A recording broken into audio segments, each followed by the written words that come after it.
नमस्कार। आज हम बात करेंगे कुंडली में बनने वाले धन योग के बारे में। धन योग आपकी कुंडली में एक या एक से ज़्यादा बन सकते हैं। तो धन योग देखा कैसे जाए, धन योग कैसे बनते हैं, हम इस पर बात करते हैं। आप सभी जानते होंगे कि ये द्वितीय भाव धन का भाव कहलाता है। संचित धन, सेविंग मनी, और एकादश भाव यानी 11th हाउस, इसे हम इनकम हाउस या आय भाव कहते हैं या लाभ भाव कहते हैं। तो ये प्रमुख रूप से ये दो भाव धन के लिए देखे जाते हैं। लग्न, पंचम और नवम ये त्रिकोण भाव कहलाते हैं। त्रिकोण भाव को लक्ष्मी स्थान कहा जाता है। लक्ष्मी का मतलब धन होता है। तो लग्नेश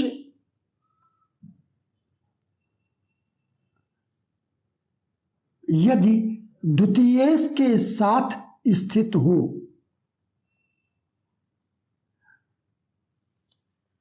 लग्नेश लग्न का स्वामी द्वितीय भाव से संबंध बनाए। कैसे संबंध बनाएगा? लग्नेश द्वितीय भाव में हो और द्वितीयेश के साथ हो, या फिर लग्नेश द्वितीय भाव में हो और द्वितीय भाव का स्वामी लग्न में हो, यानी राशि परिवर्तन, भाव परिवर्तन।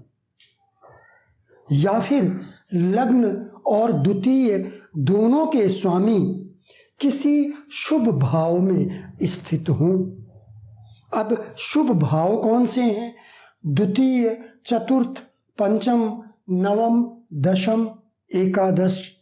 यहाँ पर लग्नेश और द्वितीयेश यदि स्थित हैं एक साथ, तो यह भी धन योग है। या फिर ऐसा भी है कि यदि द्वितीयेश यहाँ पर स्थित हो जाए और लग्नेश यहाँ पर स्थित हो जाए, या इसका उल्टा भी कर सकते हैं, यानी द्वितीयेश की दृष्टि लग्नेश पर पड़ेगी और लग्नेश की दृष्टि द्वितीयेश पर पड़ेगी, यानी दृष्टि विनिमय, एक दूसरे को देख रहे हैं। तो या तो एक साथ स्थित हो या एक दूसरे को देख रहे हो या एक दूसरे से राशि परिवर्तन कर रहे हो, तो ऐसी स्थिति में धन योग बनता है। शुभ भाव में होना चाहिए और इस योग को बलवान होना चाहिए। जितना बलवान होगा उतना ज़्यादा धन के लिए शुभ होगा, और यदि कमजोर है, अशुभ भाव में युति बन रही है और किसी क्रूर ग्रह की दृष्टि है या द्वादश भाव में ये युति बन रही है और किसी क्रूर ग्रह से पीड़ित है, तो उनका बल कम हो जाएगा, तो फिर धन में कमी करेंगे, उतना अच्छा धन नहीं दे सकेंगे। दूसरा, लग्नेश प्लस पंचमेश,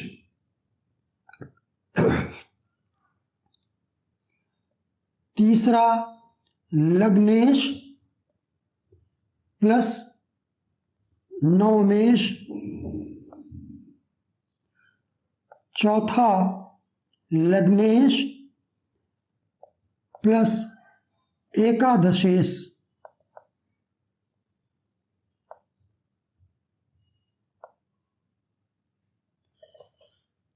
यानी कि लग्नेश 4 तरह के ग्रहों के साथ धन योग का निर्माण करता है। लग्नेश की युति द्वितीय भाव से हो या पंचमेश से हो या नवमेश से हो या एकादशेश से हो तो भी धन योग बनेगा। इसके अलावा सब में वही बात है, 3 तरह से बनेंगे, या तो एक साथ स्थित हों जिसे हम युति कहते हैं, या एक दूसरे पर दृष्टि डाल रहे हों, तीसरा दोनों राशि परिवर्तन कर रहे हों, तो ये धन योग बनता है। अब धन योग यह देखना है कि उसकी दूसरी राशि कहीं अशुभ भाव में तो नहीं है, कहीं ये युति या इनमें से कोई ग्रह बहुत ज़्यादा पीड़ित तो नहीं है, उसके बल का आकलन करना होगा। जितना बलवान होंगे ये ग्रह, धन का योग उतना प्रबल होगा। तो लग्नेश 4 तरह से यहाँ पर धन योग का निर्माण करता है। फिर द्वितीयेश को ले लेते हैं। द्वितीयेश प्लस पंचमेश,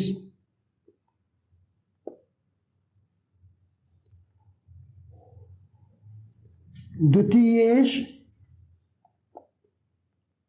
प्लस नवमेश,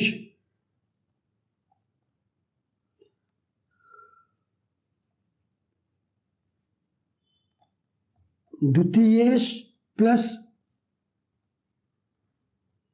एकादशेश,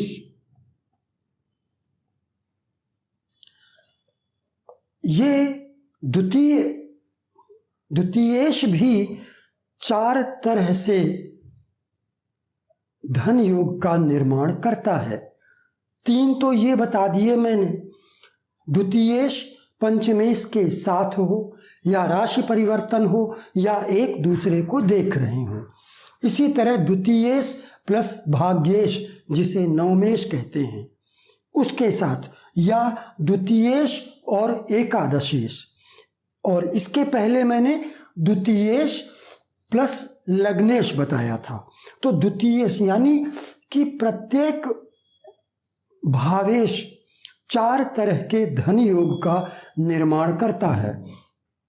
अब इसके बाद हम पंचमेश को ले लेते हैं। पंचमेश प्लस नवमेश,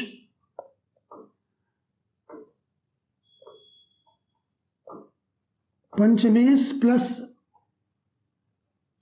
एकादशेश,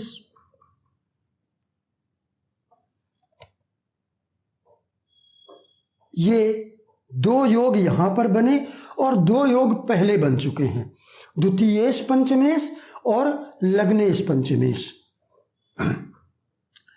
इसके बाद नवमेश, नवमेश प्लस एकादशेश,